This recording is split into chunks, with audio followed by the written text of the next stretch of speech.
It's the 500th day of January, and sewing has become my comfort hobby. So today I wanted to try and make something without a pattern. I keep seeing videos of people essentially tracing a garment that they already own and then making a new version. So I figured I would try it with something super simple like a pillowcase. I have this old sheet that my cat ripped a bunch of holes in, so I figured I would repurpose the parts that aren't ripped up. It took some trial and error to get the sheet to lay flat and find the right part of the fabric, but we got there in the end. I used chalk to trace around the edges of a pillowcase I already own, and then measured 1/4 inches from these lines for seam allowance and drew my cut lines there. On the top, I measured out 2.5 inches so I could do a rolled hem. I cut out the fabric using a rotary cutter and clipped it together on the edges.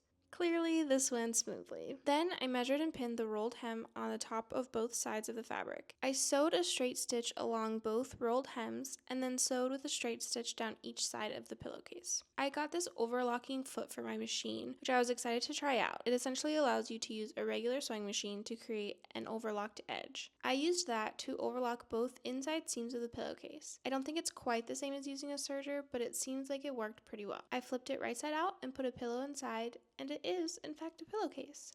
What should I try to make next?